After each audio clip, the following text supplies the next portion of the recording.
Bueno, y acá estamos hoy para hablar de género, sexualidad, educación sexual integral, qué implica, qué es, de qué hablamos, qué es la educación, con alguien que es muy reconocida, ¿sí? Pionera, doctora en educación, licenciada en ciencias de la educación, docente de grado, de posgrado, investigadora. ¿Qué decir que no se sepa, no es cierto, de ella? Infinidad de publicaciones, como aprender a ser varón, aprender a ser mujer, por ejemplo, estos textos que tengo acá. Toda educación es sexual, afirma. Ella hoy ha sido decana y hoy es la vicedecana de la Facultad de Filosofía y Letras de la Universidad de Buenos Aires, la querida y prestigiosa doctora Graciela Morgade, con quien vamos a compartir un convite de entrevista y de diálogo, ¿sí? En esto que es el ágora, una ágora inclusiva, no como la de los griegos, que era una ágora selecta. Esta es inclusiva. Todas las voces, muchas y diversas, disidentes, federales y plurales. Agradezco el acompañamiento del Colegio de Abogados de Morón, del Instituto de Filosofía del Derecho, a cargo del doctor Cristian Calegari. Agradezco a Argentina Ruta ESI, a cargo del doctor Jorge López, y a la Asociación Músicos Independientes de Buenos Aires y Músicas, a cargo de Jorge Garacoche y equipo que conformamos. Así que, bueno, ahora nos vemos con la querida Graciela Morgade, a ver qué nos tiene preparado. Nos vemos. Bueno, y acá estamos con la queridísima y prestigiosa Graciela Morgade. Un placer, gracias. Mucho gusto, gracias por invitarme. Estamos acá en el vicedecanato. Y lo primero que quiero preguntarte, Graciela, es ¿cómo entendemos la ESI o la sexualidad, ¿no? Como políticas públicas, como tema de derechos y derechos humanos? Bueno, la ESI es una ley, ¿no? La ESI tiene 17 años como ley y está en pleno desarrollo. En realidad la ESI no es la misma cuando se votó, no era la misma cuando se votó que en la actualidad. Y centralmente diríamos, la educación sexual integral es una política educativa que procura que la educación se haga cargo de que forma en sexualidad. Que forma en sexualidad todo el tiempo.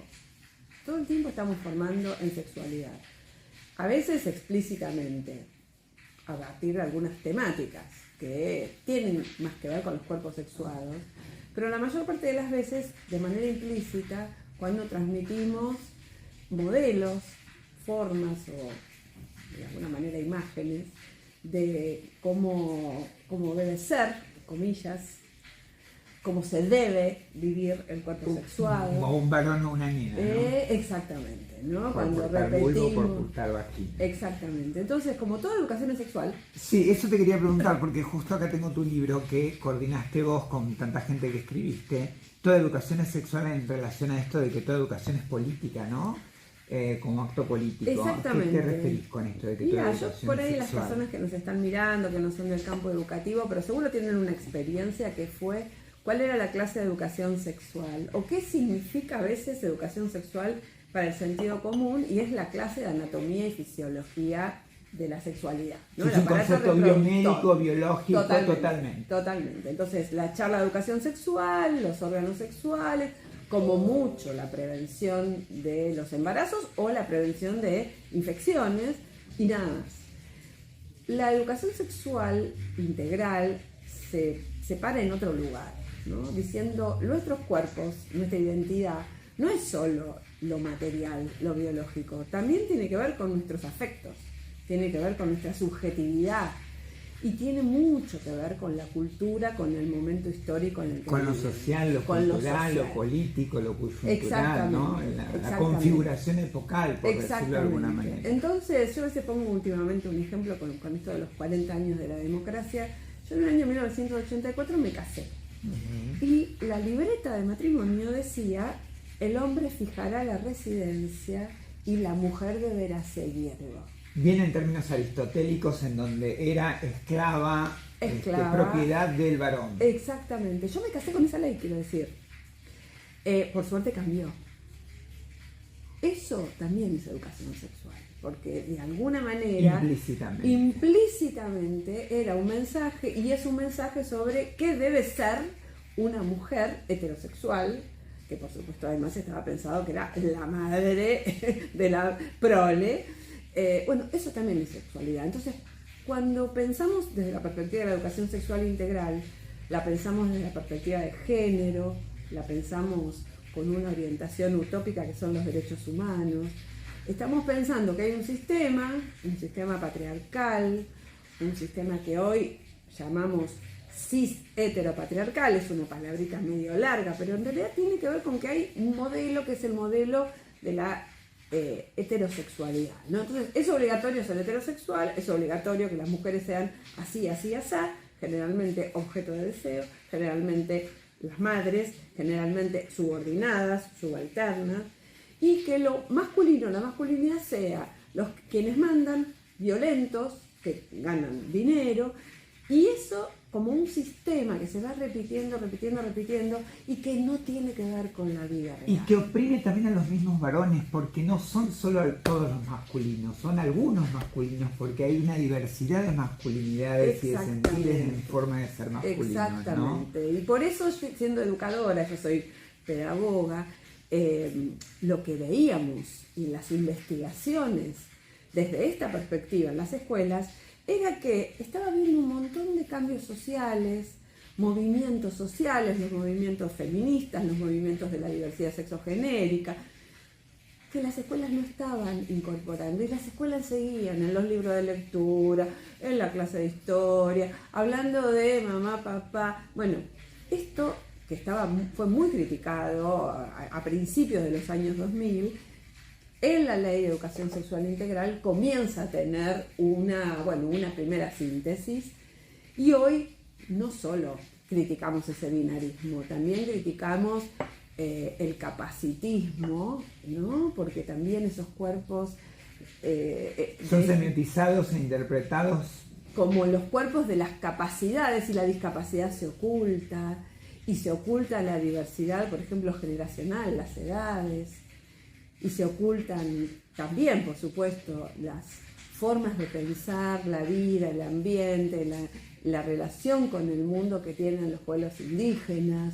Fíjate cómo la educación sexual integral, ¿no? Las migraciones, cómo la educación sexual integral como política, por eso digo que está viva, va abriendo preguntas sobre las múltiples formas de la desigualdad, y de eso se trata.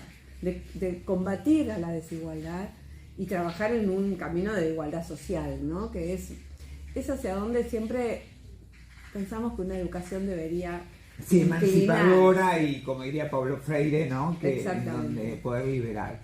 Y hay algo que me interesa, porque tenés un libro que es en Aprender a ser varón, aprender a ser mujer, y la educación no es neutral, ¿no?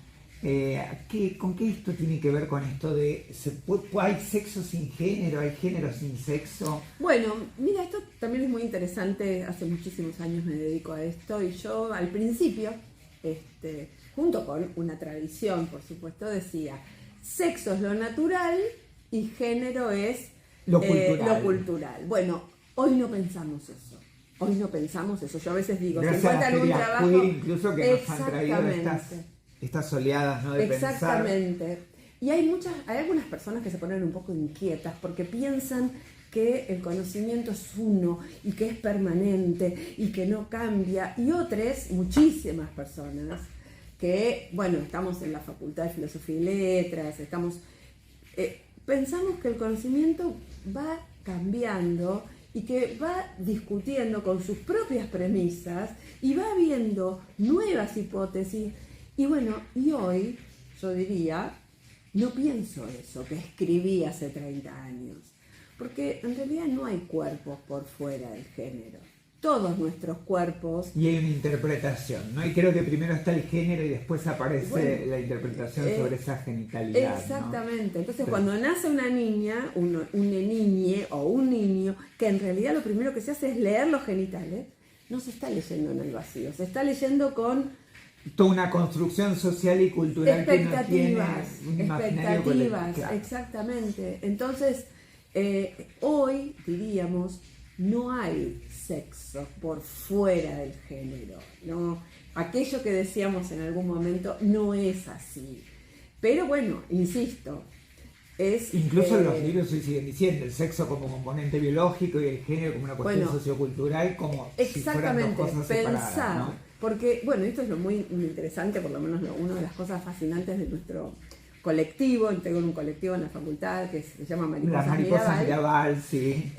Y ahora estamos en un gran movimiento federal, por más ESI, un movimiento federal que tiene representaciones en prácticamente todas las provincias, que vamos discutiendo algunas de las maneras en las que se enseña en las escuelas y vamos viendo cómo el pensamiento biológico, la biología como disciplina, también está constituida en el patriarcado binario, y en la biología, por ejemplo, en las ciencias naturales, no se enseña que hay homosexualidad en las especies animales, o no se enseña que hay familias que están formadas por múltiples roles, diversas funciones. Y entonces la biología es enseñada en el mismo paradigma binario que dice dos sexos, bueno, también hay que discutir a la biología. A veces nosotras durante mucho tiempo criticamos fuertemente al paradigma biomédico y lo sigo criticando. Sí. Ahora, lo que te estoy diciendo es que ni la biología está bien enseñada. Claro, sí, porque tiene un enfoque reduccionista que se reduce a lo genital, como si lo genital fuera destino. Exactamente, Fernández, ¿no? y además como si no hubiera en la naturaleza, en otras especies, otras formas de sexualidades que no son las hegemónicas. Bueno, esto las compañeras, hay un equipo de compañeros que está trabajando sobre la biología. Y esto también creo que es una de las grandes puntas que la ESI trae, la crítica a los conocimientos científicos que se autoperciben como neutrales y como objetivos. Y bueno, y eso también es parte de la ESI. Y pensar, ¿no? Esto es una epistemología crítica, da lugar a pensar esos saberes, esas experiencias que se convierten en saberes. Y dos preguntas más como para ir cerrando, porque me interesa esto de ¿qué pensás acerca del no binarismo, ¿no? Yo que soy no binario, por ejemplo, del lenguaje no binario, ¿en qué posibilidades o en qué trama, ¿no? lo ubicarías o lo reflexionarías? Bueno, yo por un lado creo que de hace muchas décadas, casi te diría varios siglos, que en el mundo occidental pensamos de manera binaria. Desmontar el binarismo es una tarea política y es una tarea que solo con organización y persistencia se va a ir limando, porque el paradigma binario, el paradigma de lo bueno, lo malo, arriba, abajo, blanco, negro, alto, arriba, son todas formas de pensamiento que fueron como culturalmente construyendo subjetividades. Entonces creo que es una lucha política. Y el lenguaje es una lucha política porque lo que creo que hemos logrado es mostrar que el lenguaje no es un mero medio, sino que el lenguaje en sí es un producto. No, y construye realidades, y crea realidades. Y además no se prohíbe el lenguaje. Exactamente, porque la lengua, que es el sentido más estricto, la lengua es en realidad un producto social y la lengua vive y la lengua pervive. Y creo que en nuestras búsquedas, hay muchas búsquedas. Yo quiero decir algo, yo tengo muchos años de feminista y yo, por ejemplo, cuando hablo, paso por el femenino, el masculino y el no binario. Yo no digo directamente, no hablo directamente con él. ¿Por qué? Es porque yo peleé 25 años para designar a las mujeres con el femenino. Y me parece que, bueno, yo estoy ubicada, y lo digo, y lo hemos conversado con muchas compañeras, bueno, respeten mi propia necesidad, mi posición, mi lucha. Ahora, no puedo hablar en masculino, no puedo, no me sale. O sea, en el genérico universal, no puedo. Tengo una cuestión. Entonces, esa automatismo es el que desde la política tenemos que ir construyendo, que moleste hablar en ese genérico masculino. Y después tenemos que seguir buscando. Hace muchos años una compañera feminista decía, bueno, ¿y por qué no hablamos con la I? ¿no? Para el plural con I. Claro. También era otra alternativa, pero la I era, porque también hay que ver cómo suena. Claro, y la sí, I sí. no terminaba de, porque en italiano es con I. Sí, En italiano es con I. con- Pero no terminaba de sonar, bueno, y apareció la arroba, ¿te acordás? el arroba, la X, el asterisco, que era el impronunciable hasta que apareció la Por E. ejemplo, cuando yo escribo con X. ¿Qué me devuelven las editoriales? Cosa que reconozco absolutamente. No se puede leer. Los Claro. lectores, Claro, para personas no videntes, no leen la X. Entonces no lo pueden pronunciar. Es impronunciable. Esa violencia simbólica que yo quiero producir con la X, cuando alguien la lee, entonces en algunos lugares, bueno, negociás y ponen una E, y en otras lo que se utiliza, y yo también creo en eso, que me parece, son los usos inclusivos del lenguaje. Y no necesariamente el lenguaje inclusivo. sí, Porque sí. hay Y no muchas necesariamente formas. decir la E, vos puedes hablar de comunidad educativa, personal docente, Exactamente. equipo de profesionales, Exactamente. colegio de la abogacía, no sé. Exactamente. Sin decir, sin usar un genérico o no usar la E a quien le moleste. Exactamente. Entonces yo creo que son búsquedas vitales que prendieron en la gente joven, que hay que ver cómo hacia dónde van, pero creo que son profundamente democratizadoras. Porque poder pensar que hay personas que no están incluidas en una categoría yo creo que es el gesto intelectual más honesto, más sensible con el otro, con la otra y con les otros. Con les otros. ¿No? Y bueno, para eso estamos acá también. Y lo último que te quiero preguntar, y con esto vamos cerrando, vos tenías un posgrado con la doctora Tarducci que es Género y Universidades. Fuiste una de las pioneras, como en tantas otras cuestiones, que has sido pionera y ha sido bibliografía obligatoria para muchas. Digo, ¿qué es esto de pensar en género y universidades y qué mensaje final darías para las universidades, vos que estás acá en la Universidad de Buenos Aires, en la Facultad de Filo, para las carreras, para los programas, digo, ¿no?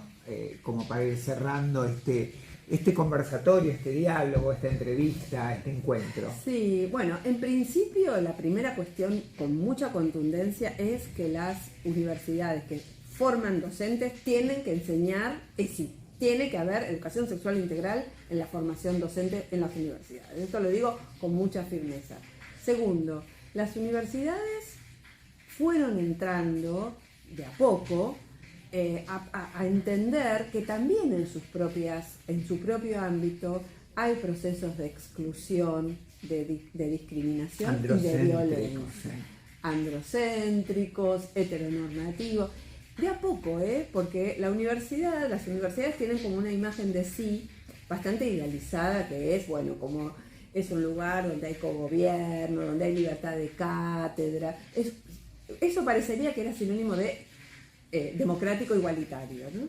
Cuando desde los feminismos, desde los movimientos de la diversidad sexogenérica se fue mostrando las prácticas micropolíticas cotidianas que tienen que ver con formas de violencias de género, en algunos lugares fue una especie de espejo donde costó mirarse. Pero también la organización y la persistencia logró que en la mayoría de las universidades haya protocolos vinculados con la violencia de género. En muchas universidades hay cátedras y equipos para transversalizar la perspectiva de género en las diferentes áreas. Y bueno, y en particular en esta facultad, lo tengo que decir, un pequeño aviso, creamos una subsecretaría de políticas de género para que desde el propio ámbito del gobierno de la facultad poder incidir o poder estimular en nuevos proyectos, apertura de áreas, complementación de otras áreas, que trasciende y mucho las cuestiones de violencia de género. Sí, ¿no? sí, que a veces se asocia también el género a mujer como un reduccionismo totalmente, o el feminismo solo a mujeres como si fuera... Entonces, políticas de género y excluyente. políticas de diversidad, que ese es el enfoque, en lo que llamamos, y hacia ahí vamos, hacia la construcción de planes de igualdad. Las universidades tienen que tener un plan Un plan que significa objetivos, actividades, metas, recursos. Sí, sí, como una cual planificación, digamos. Como cualquier Un otro plan. programa, un plan en donde las universidades visibilicen qué van a hacer, qué se proponen. Bueno, esta es una tendencia que es internacional y es lo que proponemos en el posgrado que comunica Targuchi. Ahora está terminando la segunda cohorte y bueno, nos tiene muy, muy contentas. Bueno, un placer, muchísimas gracias. Gracias. Querida, gracias. Gracias y nos estamos viendo. Bueno, y hoy hemos hecho nuestra Ágora Inclusiva, la vamos a transmitir por varios canales con la querida y prestigiosa doctora Graciela Morgade, acá desde la sede, Facultad de Filosofía y Letras de la Universidad de Buenos Aires. Nos vemos en el próximo Ágora, que no te voy a decir cuál es el tema.